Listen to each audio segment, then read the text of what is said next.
नमस्कार। आप सुन रहे हैं राउजिंग स्टोरी क्लब।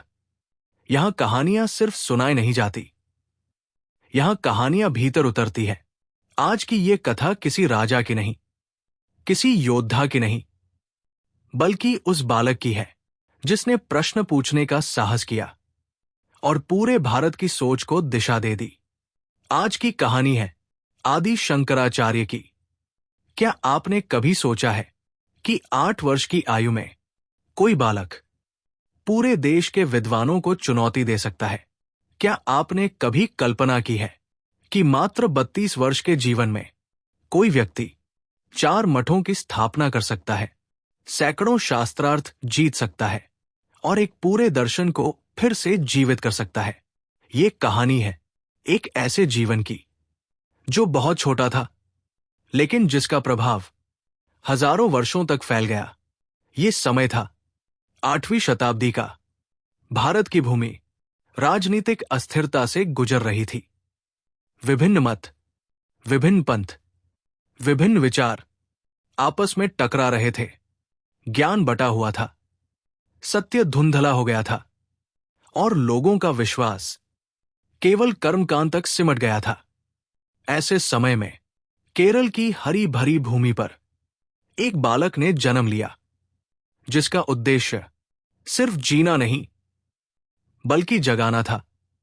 अध्याय 1, जन्म और प्रारंभिक जीवन। ये 8वीं शताब्दी का भारत था। ये वो समय था जब ज्ञान मौजूद था, पर आम जीवन से दूर हो चुका था। वेद और उपनिषद ग्रंथों में सुरक्षित थे, लेकिन लोगों की दिनचर्या से कट चुके थे। अलग अलग मत और विचार आपस में टकरा रहे थे और साधारण जन सत्य को पहचानने में भ्रमित था। इसी असमंजस भरे काल में भारत के दक्षिणी छोर पर केरल राज्य की हरी भरी धरती पर पश्चिमी घाट की पहाड़ियों के बीच एक छोटा सा ग्राम बसा था, जिसका नाम था कार्डी। कार्डी ग्राम वर्तमान में एर्नाकुलम जिला, केरल राज्य में स्थित है। ये ग्राम पेरियार नदी के निकट बसा हुआ था। यहां की प्रकृति शांत थी, हवा में नमी थी और जीवन की गति सरल थी। लोग कम बोलते थे, पर मन से जीते थे। इसी शांत वातावरण में वर्ष 788 के आसपास एक बालक ने जन्म लिया। आगे चलकर यही बालक आदि शंकराचार्य के नाम से जाना गया। इस बालक के पिता का नाम शिव गुरु था। वे एक विद्वान ब्राह्मण थे, जिन्हें वेदों और धर्मशास्त्रों का अच्छा ज्ञान था। उनका जीवन सादा था और आचरण संयमित। माता का नाम आर्यम्बा था। वे धार्मिक थी, पर उनकी भक्ति दिखावे से दूर थी। उनकी आस्था में शोर नहीं था, केवल स्थिर विश्वास था। शिव गुरु और आर्यम्बा कई वर्षों तक संतान सुख से वंचित रहे। उस समय ये केवल एक व्यक्तिगत दुख नहीं था, बल्कि सामाजिक पीड़ा भी मानी जाती थी। ऐसा माना जाता है कि दोनों ने केरल राज्य के त्रिशूर नगर में स्थित वडकुनाथन मंदिर में वर्षों तक प्रार्थना की। लोक परंपरा के अनुसार उन्हें एक स्वप्न में यह विकल्प मिला कि वे या तो लंबी आयु वाला सामान्य पुत्र चुन सकते हैं या अल्प आयु वाला असाधारण पुत्र। दोनों ने बिना किसी हिचक के असाधारण पुत्र को स्वीकार किया। यही निर्णय आगे चलकर इतिहास की दिशा तय करने वाला सिद्ध हुआ। जब शंकर का जन्म हुआ तो कोई भव्य उत्सव नहीं हुआ, लेकिन पूरे ग्राम में एक गहरी शांति महसूस की गई। ऐसा लगा जैसे प्रकृति स्वयं किसी विशेष घटना की साक्षी बन रही हो। बालक का नाम शंकर रखा गया। ये नाम उस समय केवल एक परंपरागत नाम नहीं था, बल्कि एक संकेत था। शंकर का बचपन अन्य बच्चों जैसा नहीं था। वे कम रोते थे और कम बोलते थे, लेकिन बहुत ध्यान से सब कुछ देखते और सुनते थे। जब अन्य बच्चे खेल में डूबे रहते, तब शंकर किसी पेड़ की छाया में बैठकर बड़ों की बातें सुनते। वे प्रश्न पूछते थे, ऐसे प्रश्न जो उनकी आयु से कहीं अधिक गहरे होते थे। माता आर्यम्बा कई बार उन्हें दूर से देखती और उनके मन में गर्व के साथ साथ एक अनजाना भय भी उठता। जब शंकर लगभग 3 वर्ष के थे, तब उनके जीवन में एक बड़ा मोड़ आया। वर्ष 791 के आसपास कार्डी ग्राम में उनके पिता शिव गुरु अचानक अस्वस्थ पड़े और कुछ ही समय में उनका देहांत हो गया। आर्यम्बा विधवा हो गई। अब उनके जीवन का केंद्र केवल एक था, उनका पुत्र। आर्यम्बा ने अपने दुख को कभी शंकर पर बोझ नहीं बनने दिया। उन्होंने करुणा से अधिक संस्कार दिए। शंकर की प्रारंभिक शिक्षा घर पर ही आरंभ हुई। केरल की परंपरा के अनुसार उन्हें संस्कृत वर्णमाला, सरल मंत्र और श्लोक सिखाए गए। आश्चर्य की बात यह थी कि शंकर जो एक बार सुन लेते उसे भूलते नहीं थे। 5 वर्ष की आयु तक शंकर संस्कृत पढ़ने और समझने लगे थे। वर्ष 793 के आसपास जब अन्य बच्चे अक्षरों को जोड़ना सीख रहे थे, तब शंकर शब्दों के अर्थ और उनके मूल पर प्रश्न करने लगे थे। वे पूछते थे कि शब्द क्यों बना, अर्थ कैसे पैदा हुआ और सत्य क्या है। आर्यम्बा हर प्रश्न का उत्तर नहीं दे पाती थी, लेकिन उन्होंने कभी शंकर को प्रश्न पूछने से रोका नहीं। यही उनकी सबसे बड़ी भूमिका थी। 8 वर्ष की आयु तक शंकर वेदों के सार को समझने लगे थे। ये केवल एक कथा नहीं, बल्कि ऐतिहासिक परंपरा में स्वीकार किया गया तथ्य है। कार्डी ग्राम में जो भी विद्वान आते, वे बालक शंकर से मिलकर आश्चर्य में पड़ जाते। उनकी भाषा सरल होती थी, लेकिन विचार अत्यंत गहरे होते थे। धीरे धीरे शंकर के भीतर वैराग्य जन्म लेने लगा। उन्हें खेल और संग्रह में रुचि नहीं थी। वे बार बार अपनी माता से पूछते थे कि जीवन का उद्देश्य क्या है। आर्यम्बा समझ चुकी थी कि ये बालक सामान्य सांसारिक जीवन के लिए नहीं बना है। फिर भी एक मां का मन भय से मुक्त नहीं हो सकता। यही इस अध्याय का अंत होता है। एक बालक का जन्म हो चुका था, एक मां का संघर्ष प्रारंभ हो चुका था और एक ऐसा भविष्य आकार ले रहा था जो आगे चलकर पूरे भारत की चेतना को बदलने वाला था। अध्याय 2, बाल्यकाल और अद्भुत प्रतिभा। शंकर का बाल्यकाल केवल उम्र में छोटा था, सोच में नहीं। जैसे जैसे समय बीतता गया, ये स्पष्ट होने लगा कि ये बालक सामान्य नहीं है। उसके भीतर कोई ऐसी जिज्ञासा थी जो खेल कूद से संतुष्ट नहीं होती थी। वो प्रश्न पूछता था और उन प्रश्नों में केवल जानने की इच्छा नहीं, बल्कि सत्य को छूने की बेचैनी होती थी। कार्डी ग्राम में सुबह बहुत शांत होती थी। सूरज की पहली किरण पेरियार नदी के जल पर पड़ती थी और हवा में एक ठंडक घुली रहती थी। ऐसे ही एक प्रातः वर्ष 792 के आसपास शंकर अपनी माता आर्यम्बा के साथ नदी किनारे बैठा था। मां स्नान की तैयारी कर रही थी और शंकर चुपचाप जल को देख रहा था। अचानक उसने पूछा, "ये पानी कहां से आता है और कहां चला जाता है?" आर्यम्बा कुछ क्षण चुप रही। उन्होंने उत्तर देने की कोशिश की, लेकिन शंकर की आंखों में संतोष नहीं था। यह पहला संकेत था कि उसका मन केवल बाहरी उत्तरों से भरने वाला नहीं है। जब शंकर 6 वर्ष के हुए, तब कार्डी ग्राम में एक स्थानीय शिक्षक उन्हें पढ़ाने आए। उस समय यह सामान्य था कि ग्राम के बालक एक ही शिक्षक से प्रारंभिक शिक्षा लेते थे। शिक्षक ने संस्कृत के सरल श्लोक पढ़ाने शुरू किए। शंकर ने एक ही बार में पूरा श्लोक दोहरा दिया। शिक्षक को लगा कि यह संयोग है, लेकिन जब यह बार बार होने लगा, तब उन्हें आश्चर्य हुआ। शंकर न केवल शब्द याद रखते थे, बल्कि उनके अर्थ भी समझने की कोशिश करते थे। वर्ष 793 के आसपास कार्डी ग्राम में विद्वानों का एक छोटा सा समूह एकत्र हुआ। विषय था धर्म और कर्म। आर्यम्बा ने शंकर को भी वहां बैठने दिया। शंकर ने कुछ नहीं कहा, लेकिन पूरी चर्चा ध्यान से सुनी। चर्चा समाप्त होने पर उसने एक प्रश्न पूछा, "यदि कर्म ही सब कुछ है, तो ज्ञान का स्थान कहाँ है?" वहां उपस्थित लोग चकित रह गए। ये प्रश्न किसी बालक का नहीं लग रहा था। धीरे धीरे ये बात पूरे क्षेत्र में फैलने लगी कि कार्डी में एक ऐसा बालक है जिसकी स्मरण शक्ति असाधारण है। लोग उसे परखने आने लगे। कोई उसे श्लोक सुनाता, कोई कथा कहता और शंकर उसे ज्यों का त्यों दोहरा देता। लेकिन उसकी प्रतिभा केवल याद रखने तक सीमित नहीं थी। वो अर्थ पर ठहरता था। वो पूछता था कि ये कहाँ क्यों गया और इसका जीवन से क्या संबंध है। आर्यम्बा के लिए यह गर्व का विषय था, लेकिन उनके भीतर एक चिंता भी पल रही थी। वे देख रही थी कि शंकर का मन संसार में नहीं रुक रहा है। उसे खिलौनों में रुचि नहीं थी, उसे नए वस्त्रों में आनंद नहीं आता था। यदि कभी उसे कुछ दिया जाता तो वो उसे किसी और को दे देता। ये उदासीनता नहीं थी, बल्कि एक अलग तरह की तृप्ति थी। वर्ष 774 के आसपास, जब शंकर लगभग 7 वर्ष के थे, तब उन्होंने वेदों के कुछ अंश सुनकर याद कर लिए। ये उस समय असामान्य था। वेदों का अध्ययन सामान्यतः बहुत बड़े होने पर कराया जाता था, लेकिन शंकर केवल शब्द नहीं दोहरा रहे थे, वे भाव समझ रहे थे। वे पूछते थे कि आत्मा क्या है और शरीर क्या है। ये प्रश्न उनकी माता को कई बार मौन कर देता था।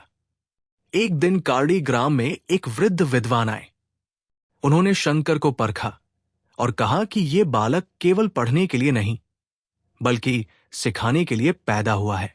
ये बात सुनकर आर्यम्बा की आंखों में आंसू आ गए। वे समझ गई कि उनका पुत्र उनसे दूर जाने वाला है, भले ही वो अभी उनके सामने बैठा हो। शंकर का दैनिक जीवन बहुत सरल था। प्रातः उठना, नदी में स्नान, माता की सहायता करना और फिर अध्ययन में लग जाना। लेकिन उसके अध्ययन में कोई दबाव नहीं था। वो स्वयं सीखना चाहता था। कई बार वो मौन में घंटों बैठा रहता। जब आर्यम्बा पूछती कि क्या सोच रहे हो, तो वो कहता था कि मैं देख रहा हूं कि मन कैसे चलता है। वर्ष 795 के आसपास, जब शंकर 8 वर्ष के हुए, तब उनका वैराग्य और स्पष्ट हो गया। उन्होंने मां से पूछा कि सब कुछ नष्ट हो जाने वाला है, तो फिर बांधने का अर्थ क्या है। ये प्रश्न केवल दर्शन का नहीं था, ये अलगाव की शुरुआत थी। आर्यम्बा ने उसे समझाने की कोशिश की, लेकिन भीतर से वे जानती थी कि ये यात्रा अब उनके नियंत्रण में नहीं है। कार्डी ग्राम के लोग शंकर को प्रेम करते थे।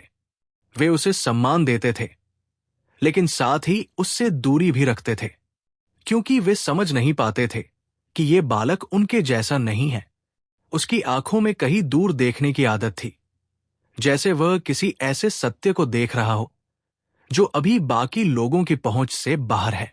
इसी बाल्यकाल में शंकर के भीतर यह स्पष्ट होने लगा कि जीवन का उद्देश्य केवल परिवार या ग्राम तक सीमित नहीं है। वो बड़े प्रश्नों की ओर खिंच रहा था। उसके भीतर एक आवाज थी जो उसे आगे बुला रही थी। ये आवाज अभी शब्दों में नहीं थी, लेकिन उसका प्रभाव गहरा था। आर्यम्बा कई रातें जागकर बिताने लगी। वे शंकर को सोते हुए देखती और सोचती कि ये बालक किस मार्ग पर जाएगा।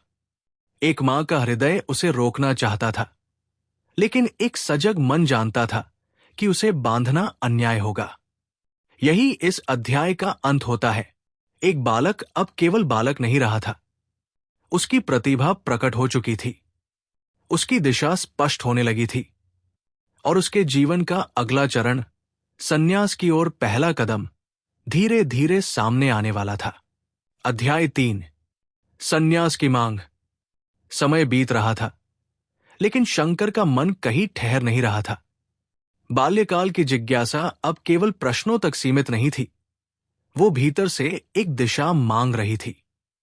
कार्डी ग्राम वही था, पेरियार नदी वही थी, मां आर्यम्बा वही थी, लेकिन शंकर के भीतर कुछ बदल चुका था। जैसे जैसे वो बड़ा हो रहा था, वैसे वैसे उसके भीतर संसार से दूरी और सत्य की निकटता बढ़ती जा रही थी। वर्ष 795 के आसपास का समय था। शंकर लगभग 8 वर्ष के हो चुके थे। उस आयु में सामान्य बालक जीवन से जुड़ना सीखता है, लेकिन शंकर जीवन से अलग होने का अर्थ समझने लगे थे। वो ये नहीं कहता था कि संसार बुरा है, लेकिन वो ये अवश्य महसूस करता था कि संसार अंतिम सत्य नहीं है। ये भावना अचानक नहीं आई थी, ये वर्षों की सोच, मौन और अवलोकन का परिणाम थी। एक प्रातः कार्डी ग्राम में शंकर अपनी माता के साथ बैठे थे। आर्यम्बा रोज की तरह गृह कार्य में लगी थी।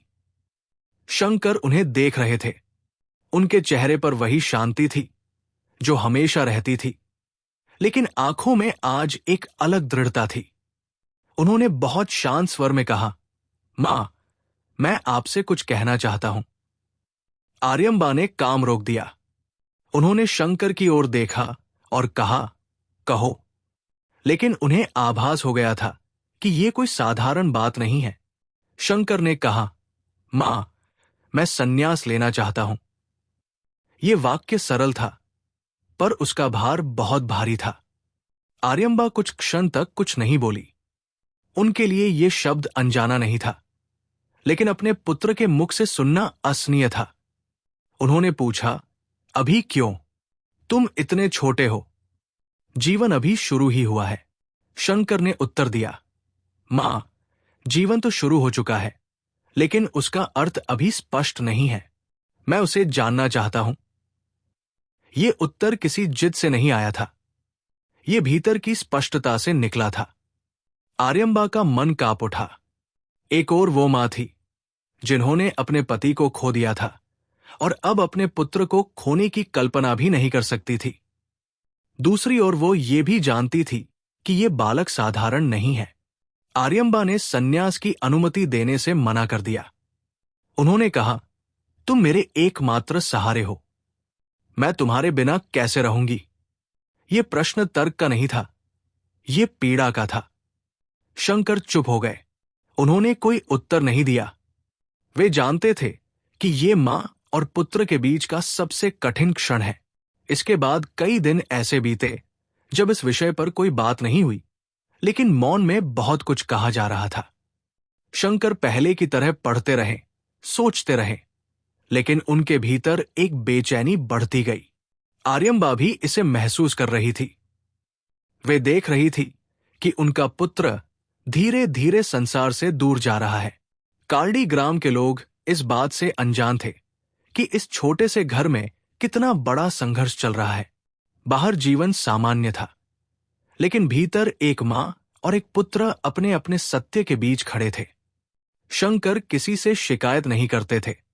वे मां की सेवा करते थे, उनके साथ रहते थे, लेकिन भीतर से उनका मन कहीं और था। एक दिन आर्यम्बा ने शंकर से पूछा, क्या तुम्हें मुझसे प्रेम नहीं है? शंकर ने बहुत शांत स्वर में कहा, मां, यदि प्रेम न होता तो मैं आपसे झूठ बोलता। मैं जो कहना चाहता हूं वही कह रहा हूं। ये उत्तर आर्यम्बा को भीतर तक छू गया। उन्हें पहली बार लगा कि ये मां पुत्र का संबंध अब सामान्य नहीं रहा। इसी समय के आसपास कार्डी ग्राम में कई संत और साधु आने जाने लगे। शंकर उन्हें ध्यान से देखते थे।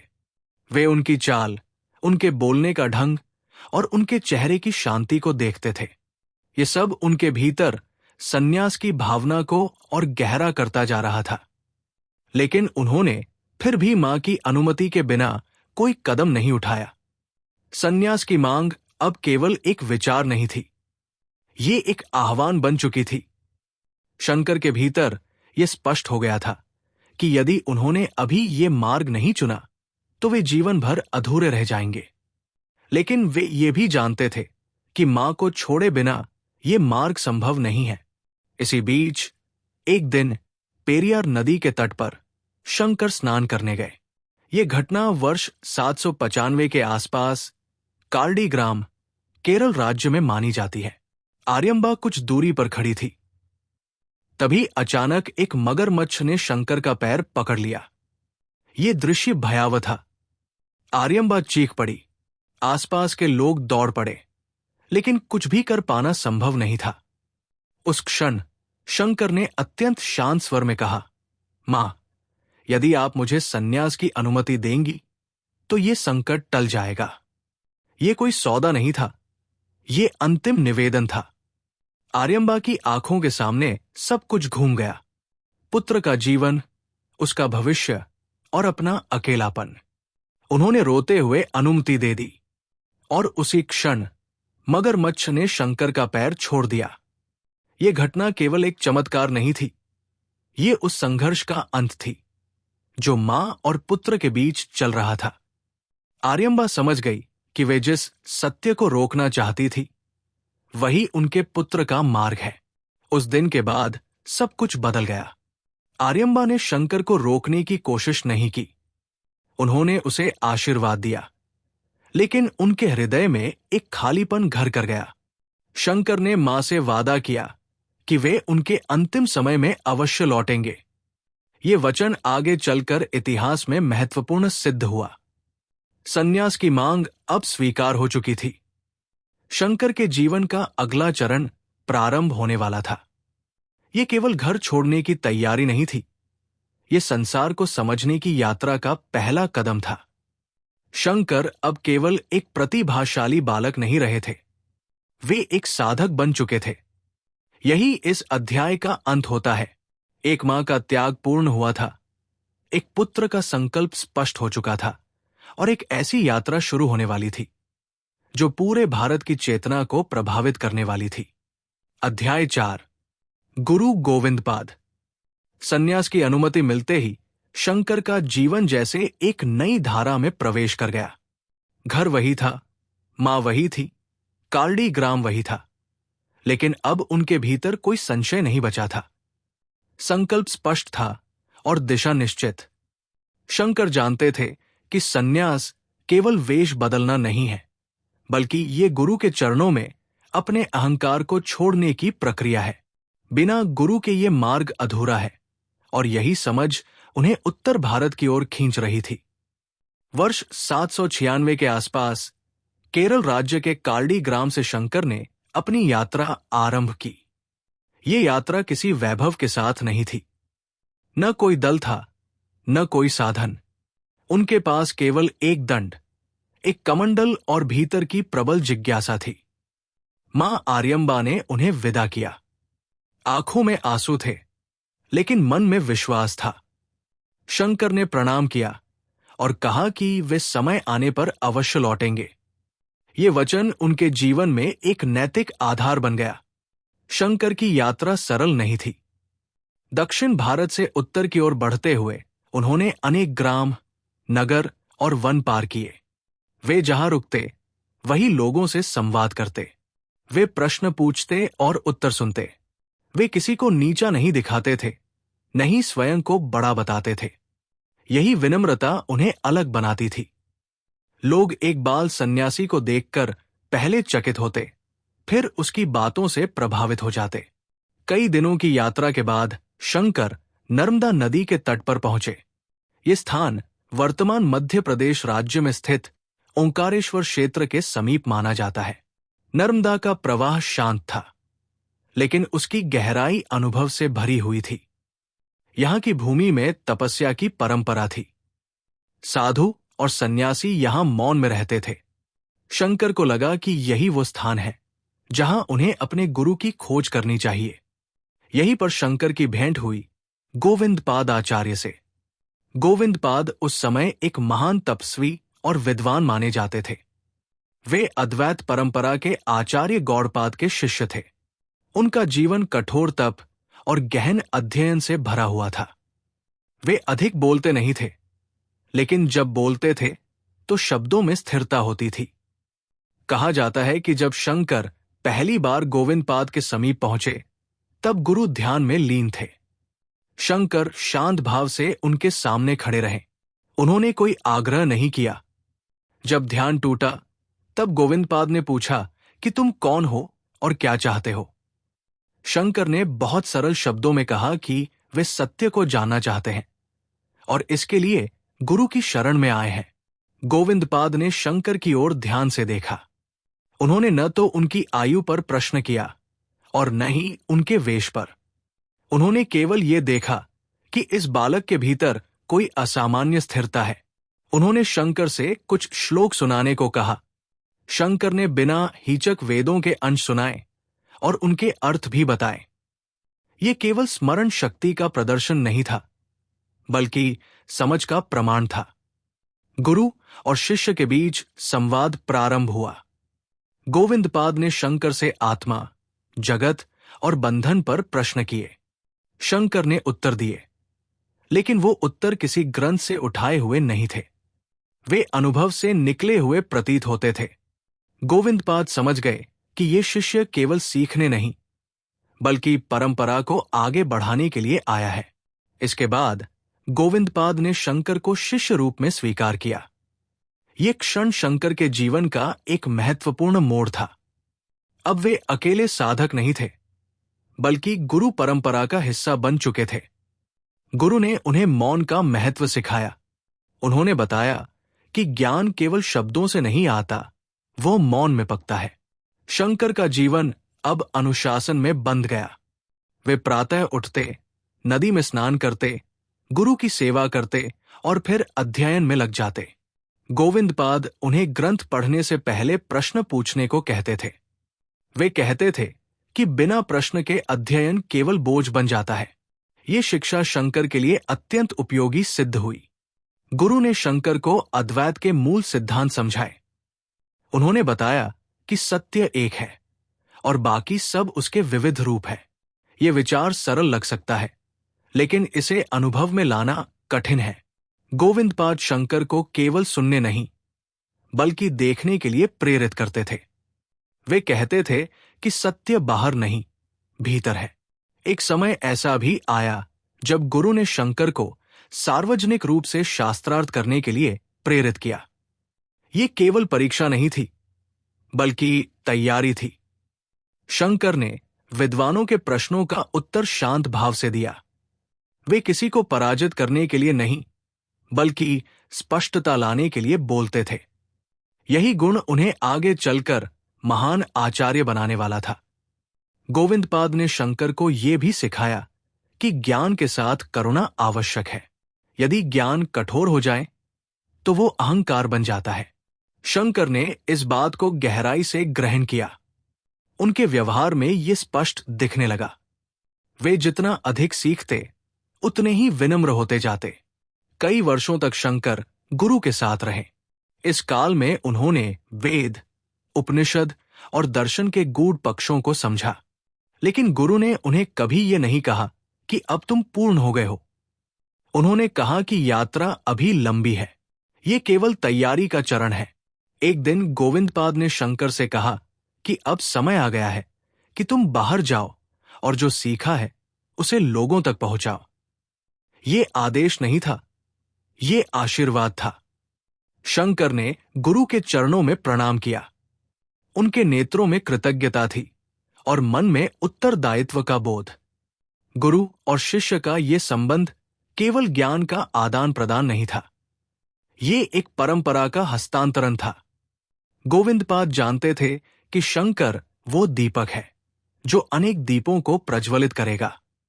शंकर भी जानते थे कि जो कुछ वे हैं, वो गुरु की कृपा से है। यही इस अध्याय का अंत होता है। एक बाल सन्यासी अब आचार्य बनने की ओर अग्रसर था। गुरु का मार्गदर्शन मिल चुका था। अब यात्रा केवल व्यक्तिगत मुक्ति की नहीं, बल्कि पूरे भारत की चेतना को जागृत करने की होने वाली थी। अध्याय 5, गुरु से आज्ञा और भारत यात्रा का आरंभ। नर्मदा के तट पर वो संध्या असामान्य रूप से शांत थी। सूर्य ढल चुका था और जल पर हल्की सुनहरी रेखा बची हुई थी। शंकर चुपचाप आश्रम के एक कोने में बैठे थे। उनके भीतर कोई प्रश्न नहीं था, कोई द्वंद्व नहीं था, लेकिन एक प्रतीक्षा अवश्य थी। वर्षों के अध्ययन और साधना के बाद उन्हें ये अनुभव हो रहा था कि अब ज्ञान भीतर स्थिर हो चुका है। अब उसे केवल संभालना नहीं, बांटना भी आवश्यक है। गुरु गोविंदपाद ने उन्हें अपने समीप बुलाया। ये बुलावा साधारण नहीं था। गुरु की वाणी में वह गंभीरता थी जो तब आती है जब कोई बात अंतिम रूप से कही जाने वाली हो। उन्होंने शंकर से कहा कि अब तुम्हें यहां रुकने की आवश्यकता नहीं है। जो तुमने समझा है वो केवल तुम्हारे लिए नहीं है। भारत की भूमि पर भ्रम फैला है और उसे शांत करने के लिए यात्रा आवश्यक है। ये कोई आदेश नहीं था, ये उत्तरदायित्व था। शंकर ने कोई प्रश्न नहीं किया, उन्होंने केवल प्रणाम किया। उस प्रणाम में कृतज्ञता भी थी और स्वीकार भी। गुरु ने उन्हें बताया कि यात्रा केवल स्थान बदलने का नाम नहीं है, ये लोगों के भय, विश्वास और अज्ञान को समझने का माध्यम है। जहां आवश्यकता हो वहां रुकना, जहां संवाद संभव हो वहां बोलना, और जहां मौन अधिक प्रभावी हो वहां चुप रहना। वर्ष 796 के आसपास का समय था। शंकर ने उस रात बहुत कम सोया। उन्होंने आश्रम के वातावरण को अंतिम बार देखा। नदी का प्रवाह, वृक्षों की छाया और गुरु का मौन, सब कुछ जैसे स्मृति में स्थिर हो गया। प्रातः होने से पहले ही वे उठे, गुरु के चरणों में प्रणाम किया और बिना किसी घोषणा के यात्रा के लिए निकल पड़े। यात्रा का कोई निश्चित मार्ग नहीं था। शंकर ने न तो उत्तर लिखा था न दक्षिण। वे जहां आवश्यकता महसूस करते उधर बढ़ जाते। प्रारंभ में वे छोटे ग्रामों से गुजरे। वहां जीवन सरल था, लेकिन भय गहरा था। लोग कर्मकांड में उलझे हुए थे। वे विधि जानते थे, अर्थ नहीं। शंकर वहां रुकते, लोगों से बात करते और सरल उदाहरणों के माध्यम से समझाते कि सत्य किसी अनुष्ठान में नहीं, बल्कि समझ में है। कई स्थानों पर उन्हें संदेह की दृष्टि से देखा गया। एक बाल सन्यासी को लोग गंभीरता से नहीं लेते थे, लेकिन जब शंकर बोलते तो उनकी आयु गौण हो जाती थी। उनकी भाषा में न अहंकार था न चुनौती। वे ये नहीं कहते थे कि तुम गलत हो। वे ये कहते थे कि आओ इसे साथ मिलकर देखें। यही भाव लोगों को रोक लेता था। यात्रा करते हुए शंकर ने देखा कि भारत केवल भूगोल नहीं है। हर क्षेत्र की अपनी पीड़ा थी। कई लोग देवताओं से भयभीत थे, कई कर्म से थके हुए थे, तो कई ज्ञान को केवल विद्वानों की वस्तु मान लिया गया था। शंकर के लिए यह स्पष्ट होता जा रहा था कि उनका कार्य किसी एक मत को स्थापित करना नहीं है। उनका कार्य लोगों को सोचने का साहस देना है। रास्ते में कई बार ऐसा हुआ कि भोजन उपलब्ध नहीं हुआ। कई बार उन्हें वन में रात्रि बितानी पड़ी। कभी किसी गृहस्थ ने आदर से भोजन कराया, तो कभी किसी ने द्वार तक नहीं खोला। शंकर ने हर अनुभव को समान भाव से स्वीकार किया। उनके लिए ये यात्रा परीक्षा नहीं थी, ये अभ्यास थी। अभ्यास उस संतुलन का जो ज्ञान और करुणा के बीच आवश्यक है। एक स्थान पर उन्होंने देखा कि लोग आपस में धार्मिक मतभेद के कारण कटुता रख रहे हैं। उन्होंने दोनों पक्षों को सुना, फिर बहुत शांत स्वर में कहा कि यदि सत्य एक से अधिक होता तो भ्रम कभी समाप्त नहीं होता। ये वाक्य किसी उपदेश की तरह नहीं कहा गया था। ये एक सामान्य टिप्पणी थी, लेकिन उसका प्रभाव गहरा था। लोग सोच में पड़ गए और संवाद की ओर लौटे। शंकर धीरे धीरे ये समझने लगे कि भारत यात्रा केवल आगे बढ़ने की क्रिया नहीं है, ये भीतर उतरने की प्रक्रिया भी है। जितना अधिक वे लोगों से मिलते, उतना अधिक वे स्वयं को सरल पाते। उनके भीतर गुरु की शिक्षा जीवित हो रही थी। वे जहां बोलते वहां स्पष्टता आती, जहां चुप रहते वहां शांति फैलती। इस यात्रा के दौरान उन्होंने ये भी अनुभव किया कि हर स्थान पर उन्हें रुकना नहीं है। कहीं उन्हें केवल गुजरना है ताकि आगे की भूमि तैयार हो सके। उन्हें यह भी समझ आया कि भविष्य में स्थायी केंद्रों की आवश्यकता होगी, लेकिन अभी समय निरीक्षण का है, निर्णय का नहीं। जब वे एक दिन संध्या के समय अकेले बैठे थे, तब उन्हें पहली बार ये अनुभूति हुई कि ये यात्रा बहुत लंबी होगी। समय सीमित है और कार्य विशाल, लेकिन उनके भीतर कोई भय नहीं था। गुरु की आज्ञा उनके साथ थी और उद्देश्य स्पष्ट था। यही इस अध्याय का अंत होता है। गुरु से मिली आज्ञा अब यात्रा में बदल चुकी थी। एक सन्यासी अब केवल साधक नहीं रहा था, वो समाज का दर्पण बनने की ओर बढ़ रहा था। भारत की भूमि पर यह यात्रा केवल पैरों से नहीं, चेतना से की जा रही थी। आगे आने वाले चरणों में यह यात्रा शास्त्रार्थ, संस्थाओं और स्थायी परिवर्तन का रूप लेने वाली थी। अध्याय 6, शास्त्रार्थ और सत्य की स्थापना। भारत यात्रा के साथ ही शंकर का सामना उस संसार से होने लगा, जहां विचार केवल विचार नहीं थे, बल्कि पहचान बन चुके थे। हर क्षेत्र में अलग मत था, अलग परंपरा थी, और हर परंपरा अपने आप को अंतिम सत्य मानती थी। ऐसे वातावरण में शास्त्रार्थ केवल बौद्धिक अभ्यास नहीं था, वो सामाजिक तनाव का केंद्र भी बन चुका था। शंकर ये समझ चुके थे कि यदि सत्य को स्थापित करना है तो पहले संवाद को भय से मुक्त करना होगा। जहां भी शंकर पहुंचे वहां विद्वानों की सभा स्वाभाविक रूप से लग जाती थी। लोग उन्हें परखना चाहते थे। एक युवा सन्यासी, वो भी शांत और अल्पभाषी, लोगों की जिज्ञासा को बढ़ा देता था। शंकर कभी स्वयं चर्चा आरंभ नहीं करते थे। वे प्रतीक्षा करते थे कि प्रश्न सामने से आए। ये प्रतीक्षा ही उनके आत्मविश्वास का संकेत थी। पहला शास्त्रार्थ किसी बड़े मंच पर नहीं हुआ। वो एक छोटे से नगर में एक साधारण सभा में हुआ। विषय था कर्म और मोक्ष का संबंध। वहां उपस्थित विद्वान कर्म को ही सर्वोच्च मानते थे। उनका तर्क था कि विधि विधान और कर्मकांड के बिना जीवन अधूरा है। शंकर ने इस बात से असहमति नहीं जताई। उन्होंने केवल ये पूछा कि यदि कर्म ही अंतिम है तो फिर ज्ञान का स्थान कहाँ है। ये प्रश्न सरल था, लेकिन उसने पूरी चर्चा की दिशा बदल दी। शंकर का तरीका अलग था। वे किसी मत को अस्वीकार नहीं करते थे, वे उसकी सीमा दिखाते थे। वे कहते थे कि कर्म जीवन को शुद्ध करता है, लेकिन सत्य का अनुभव केवल कर्म से संभव नहीं है। इसके लिए दृष्टि बदलनी होती है। इस दृष्टि परिवर्तन को वे ज्ञान कहते थे। ये बात कई विद्वानों को नहीं लगी, क्योंकि वे ज्ञान को केवल ग्रंथों तक सीमित मानते थे। जैसे जैसे शंकर आगे बढ़े, शास्त्रार्थों की संख्या बढ़ती गई। कहीं वे बौद्ध मत के विद्वानों से मिले, कहीं सांख्य के अनुयायियों से, तो कहीं कर्म प्रधान परंपराओं के आचार्यों से। हर स्थान पर विषय अलग था, लेकिन शंकर की दृष्टि समान रहती थी।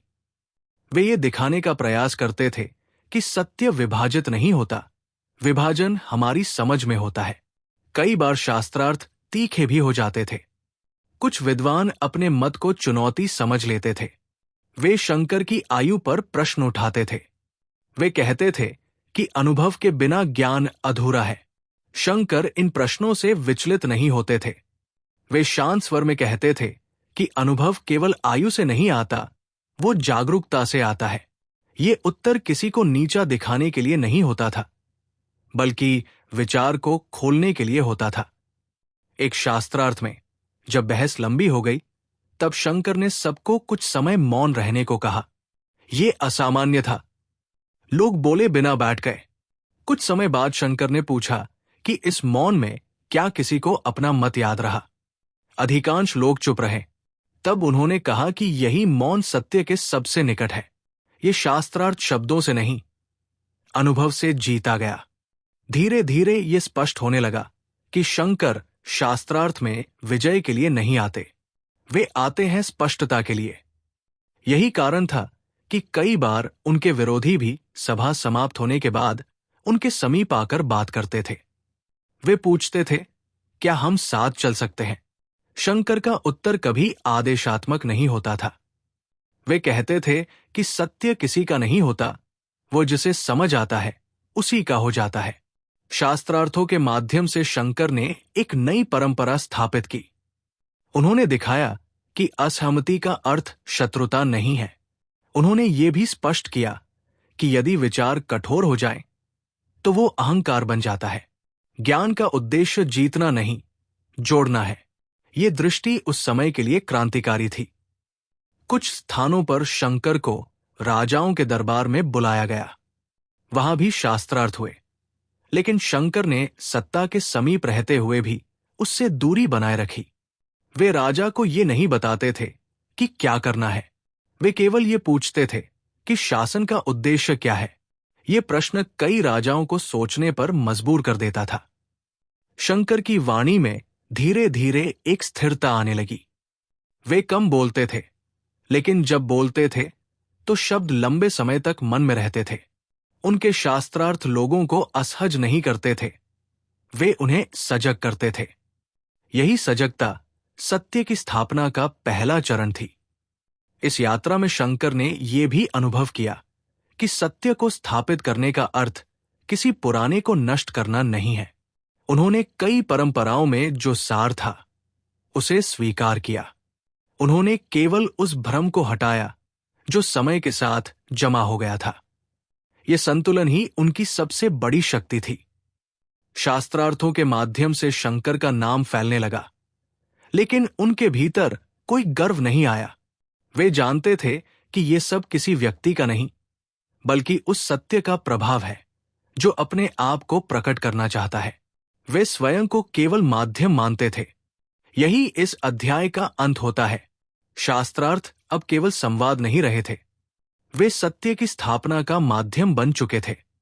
शंकर की यात्रा आगे बढ़ रही थी और उनके शब्द धीरे धीरे पूरे भारत में विचार की नई जमीन तैयार कर रहे थे। अगले चरण में यही भूमि स्थायी केंद्रों और संस्थाओं का आधार बनने वाली थी। अध्याय 7, भारत को जोड़ने का विचार और मठों की आवश्यकता। लगातार यात्राओं और शास्त्रार्थों के बाद शंकर के सामने एक गहरी सच्चाई स्पष्ट होने लगी। समस्या केवल ये नहीं थी कि लोग सत्य को भूल गए हैं। समस्या यह भी थी कि जो लोग सत्य को जानते थे वे बिखरे हुए थे। ज्ञान था पर दिशा नहीं थी, साधक थे पर स्थायित्व नहीं था, विद्वान थे पर संवाद की कोई साझा भूमि नहीं थी। शंकर जहां जहां गए उन्होंने यही देखा कि हर क्षेत्र में अलग परंपरा है। कहीं गुरु शिष्य परंपरा केवल परिवार तक सीमित थी, कहीं ज्ञान केवल मौखिक था और पीढ़ी बदलते ही लुप्त हो जाता था। कहीं साधना थी लेकिन अध्ययन नहीं था, कहीं अध्ययन था लेकिन अनुभव नहीं था। शंकर समझ गए कि यदि इस स्थिति को बदला नहीं गया तो आने वाले समय में ज्ञान फिर से बिखर जाएगा। यात्रा के दौरान एक संध्या वे एक नदी के किनारे अकेले बैठे थे। सामने जल बह रहा था, निरंतर, बिना रुके। उसी क्षण उनके मन में ये विचार स्पष्ट रूप से उभरा कि ज्ञान भी ऐसा ही होना चाहिए। वो बहता रहे लेकिन उसका स्रोत स्थिर हो। यदि स्रोत ही अस्थिर होगा तो प्रवाह भी टूट जाएगा। यही से मठों की आवश्यकता का विचार जन्मा। शंकर के लिए मठ केवल आश्रम नहीं थे, वे केवल साधुओं के रहने की जगह नहीं बनाना चाहते थे। उनके मन में मत का अर्थ था ऐसा केंद्र जहां अध्ययन, साधना और सेवा एक साथ चलें। ऐसा स्थान जहां ज्ञान केवल सुरक्षित न रहे बल्कि जीवित रहे, जहां प्रश्न पूछने की अनुमति हो और मौन का भी सम्मान हो। उन्होंने ये भी देखा कि भारत की विशालता ही उसकी चुनौती है। उत्तर और दक्षिण, पूर्व और पश्चिम, हर क्षेत्र की भाषा, रीति और सोच अलग है। यदि ज्ञान को केवल एक स्थान तक सीमित रखा गया तो वो कभी पूरे देश तक नहीं पहुंच पाएगा। इसलिए शंकर ने यह सोचना शुरू किया कि ऐसे केंद्र होने चाहिए जो पूरे भारत को एक ही विचारधारा से जोड़ सकें, बिना स्थानीय परंपराओं को नष्ट किए। शंकर का विचार किसी राजनीतिक एकता का नहीं था। वे साम्राज्य बनाने नहीं निकले थे। उनका उद्देश्य बौद्धिक और सांस्कृतिक एकता था। वे चाहते थे कि भारत के किसी भी कोने में रहने वाला साधक ये महसूस करे कि वो अकेला नहीं है। उसके विचार, उसकी साधना और उसकी खोज एक बड़े प्रवाह का हिस्सा है। इस विचार के साथ शंकर ने कई दिनों तक कोई निर्णय नहीं लिया। वे जल्दबाजी नहीं करना चाहते थे। वे देखते रहे, सुनते रहे और अनुभव जमा करते रहे। उन्होंने देखा कि जहां स्थायी केंद्र नहीं होते वहां विद्वान के जाने के बाद शून्य रह जाता है, लेकिन जहां कोई संरचना होती है वहां ज्ञान टिकता है, आगे बढ़ता है। धीरे धीरे उनके मन में यह स्पष्ट होने लगा कि मठों की स्थापना केवल वर्तमान के लिए नहीं है, ये आने वाली पीढ़ियों के लिए है। ये उस समय के लिए है जब शंकर स्वयं इस देह में नहीं रहेंगे। वे समझ चुके थे कि व्यक्ति चला जाता है लेकिन व्यवस्था बनी रहनी चाहिए। यही सोच उन्हें और अधिक गंभीर बना रही थी। एक और बात जो शंकर ने अनुभव की वो ये थी कि ज्ञान को दिशा देने के लिए नेतृत्व आवश्यक है, लेकिन ये नेतृत्व सत्ता का नहीं, आचरण का होना चाहिए। मठों के माध्यम से वे ऐसे शिष्य तैयार करना चाहते थे जो केवल विद्वान न हों बल्कि चरित्रवान भी हों, जो बोलने से पहले जीना जानते हों। शंकर ने यह भी महसूस किया कि यदि मठ केवल एक ही स्थान पर बने तो वे सीमित रह जाएंगे। इसलिए उन्होंने 4 दिशाओं का विचार किया, 4 ऐसे केंद्र जो भारत की भौगोलिक सीमा का प्रतिनिधित्व करें और साथ ही ये संदेश दें कि सत्य किसी एक दिशा में बंद नहीं है। सत्य चारों ओर है और हर दिशा से उसकी ओर यात्रा संभव है। इस विचार के साथ शंकर ने अपने कुछ शिष्यों से संवाद किया। उन्होंने ये नहीं कहा कि यही अंतिम योजना है। उन्होंने प्रश्न रखा और उत्तर सुने। उन्होंने देखा कि शिष्य भी इसी आवश्यकता को महसूस कर रहे हैं। ये सहमति उन्हें भीतर से दृढ़ बनाती गई। मठों की आवश्यकता का ये विचार अब केवल विचार नहीं रहा, ये एक दायित्व बन चुका था। शंकर समझ गए थे कि यदि उन्होंने ये कार्य नहीं किया तो उनकी यात्रा अधूरी रह जाएगी। शास्त्रार्थों से सत्य की भूमि तैयार हो चुकी थी। अब उस भूमि पर स्थायी बीज बोने का समय आ गया था। यही इस अध्याय का अंत होता है। भारत को जोड़ने का विचार अब स्पष्ट हो चुका था। मठों की आवश्यकता केवल समझी नहीं गई थी, स्वीकार की जा चुकी थी। आगे आने वाले चरणों में यह विचार आकार लेने वाला था, स्थान चुनने वाला था और इतिहास में स्थायी रूप से अंकित होने वाला था। अध्याय 8, दक्षिण मठ और श्रृंगेरी की स्थापना। भारत को जोड़ने के विचार के बाद शंकर के सामने अगला प्रश्न था, शुरुआत कहां से की जाए। उनके मन में यह स्पष्ट था कि पहला केंद्र ऐसा होना चाहिए जहां शांति हो, जहां साधना और अध्ययन दोनों के लिए अनुकूल वातावरण मिले और जहां प्रकृति स्वयं मन को स्थिर करने में सहायता करे। इसी खोज में वे दक्षिण भारत की ओर बढ़े, उस भूमि की ओर जहां हरियाली, नदियां और पर्वत एक साथ जीवन को संतुलन देते हैं। यात्रा करते हुए शंकर तुंगभद्रा नदी के निकट पहुंचे। ये क्षेत्र वर्तमान कर्नाटक राज्य में स्थित है। यहां का वातावरण अन्य स्थानों से अलग था। हवा में उग्रता नहीं थी, भूमि में धैर्य था और लोगों के जीवन में सहजता थी। शंकर ने अनुभव किया कि ये स्थान केवल निवास के लिए नहीं, बल्कि दीर्घकालिक साधना के लिए उपयुक्त है। कहा जाता है कि इसी क्षेत्र में शंकर ने एक दृश्य देखा जिसने उनके निर्णय को दृढ़ कर दिया। उन्होंने देखा कि एक सर्प धूप से बचने के लिए एक मेंढक के ऊपर अपने फन से छाया बनाए हुए है। ये दृश्य साधारण होते हुए भी गहरे अर्थ से भरा था। जहां स्वाभाविक रूप से भय होना चाहिए था, वहां करुणा थी। शंकर ने इसे संकेत के रूप में देखा। उन्हें लगा कि जहां विरोधी स्वभाव भी संतुलन में आ सकते हैं, वही स्थान ज्ञान का केंद्र बनने योग्य है। शंकर ने इस स्थान को श्रृंगेरी के रूप में पहचाना। यह कोई आकस्मिक चयन नहीं था। श्रृंगेरी का वातावरण मौन को सहज बनाता था। यहां अध्ययन के लिए एकाग्रता मिलती थी और साधना के लिए एकांत। शंकर ने यह समझा कि यदि अद्वैत का संदेश कहीं स्थिर रूप ले सकता है तो वो यही होगा। श्रृंगेरी में मठ की स्थापना का निर्णय केवल भवन निर्माण का नहीं था। शंकर ने पहले यह सुनिश्चित किया कि यहां की जीवन शैली ज्ञान के अनुरूप है या नहीं। उन्होंने स्थानीय लोगों से संवाद किया, उनकी दिनचर्या को देखा और उनके विश्वासों को समझा। उन्हें यह स्पष्ट हुआ कि यहां के लोग सरल हैं, लेकिन जिज्ञासु भी है। वे प्रश्न पूछने से डरते नहीं थे। मठ की स्थापना के समय शंकर ने किसी भव्यता का प्रदर्शन नहीं किया। न कोई उत्सव था, न कोई घोषणा। एक साधारण संरचना बनाई गई जिसमें अध्ययन के लिए स्थान था, साधना के लिए शांति थी और आगंतुकों के लिए खुलापन था। शंकर का मानना था कि यदि विचार मजबूत है तो दीवारों की ऊंचाई का कोई अर्थ नहीं है। श्रृंगेरी मठ का उद्देश्य स्पष्ट था। यहां केवल ग्रंथों का पाठ नहीं होना था, यहां विचारों का मंथन होना था। शंकर ने अपने शिष्यों को निर्देश दिया कि वे केवल सुने नहीं, प्रश्न करें। उन्होंने ये भी स्पष्ट किया कि मठ कोई अलगाव का स्थान नहीं है। जो गृहस्थ सीखना चाहे उसके लिए द्वार खुले हैं। शंकर ने यहां अध्ययन की एक व्यवस्थित परंपरा आरंभ की। प्रातः साधना, उसके बाद अध्ययन, फिर संवाद और अंत में मौन।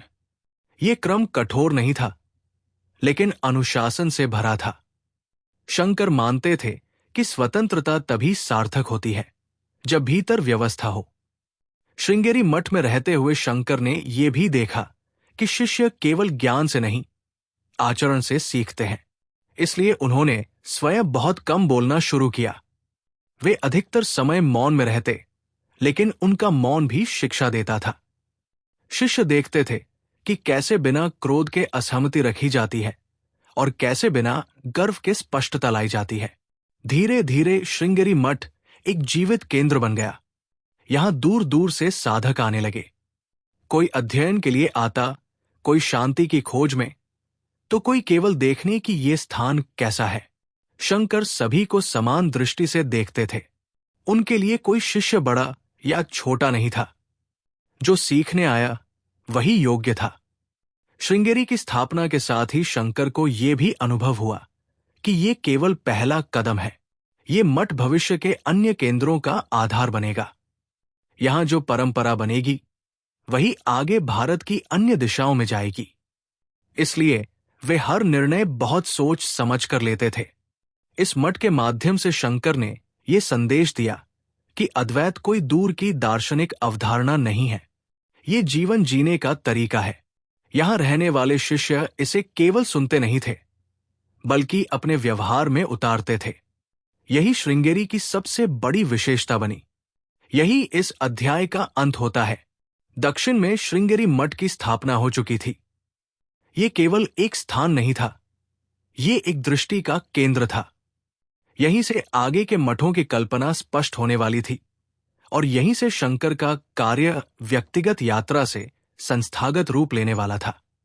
आज की कहानी को विराम देने से पहले आइए संक्षेप में याद करें कि हमने इस भाग में क्या जाना। हमने आदि शंकराचार्य के जन्म और प्रारंभिक जीवन को समझा। हमने देखा कि केरल राज्य के कार्डी ग्राम में जन्म लेने वाला ये बालक सामान्य नहीं था। बचपन से ही उसके भीतर प्रश्न करने की अद्भुत क्षमता थी। पिता शिव गुरु के देहांत के बाद माता आर्यम्बा ने उसे संस्कारों और स्वतंत्र सोच के साथ पाला। बाल्यकाल में ही शंकर वेदों और गहरे अर्थों की ओर आकर्षित हो गए और जीवन के उद्देश्य को समझने की तड़प उनके भीतर स्पष्ट होने लगी। यहीं से उस यात्रा की नींव पड़ी जो आगे चलकर पूरे भारत को प्रभावित करने वाली थी। हमने उस यात्रा को आगे बढ़ते हुए देखा। हमने जाना कि गुरु गोविंदपाद से मिली आज्ञा केवल आश्रम छोड़ने का संकेत नहीं थी, बल्कि पूरे भारत की चेतना को जागृत करने का दायित्व थी। हमने शंकर की भारत यात्रा की शुरुआत को समझा, जहां उन्होंने लोगों को सुना, उनके भय और भ्रम को पहचाना और बिना टकराव के संवाद का मार्ग चुना। हमने ये भी देखा कि शंकर के शास्त्रार्थ किसी को पराजित करने के लिए नहीं थे, बल्कि सत्य को स्पष्ट करने के लिए थे। उन्होंने दिखाया कि असहमति शत्रुता नहीं होती और ज्ञान का उद्देश्य अहंकार नहीं, बल्कि समझ पैदा करना है।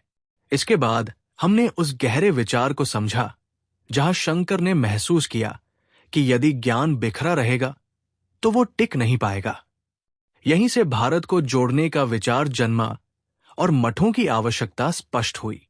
और अंत में हमने दक्षिण भारत में श्रृंगेरी मठ की स्थापना को देखा, जहां प्रकृति, मौन और अनुशासन एक साथ मिलकर अद्वैत दर्शन को स्थायी आधार देते हैं।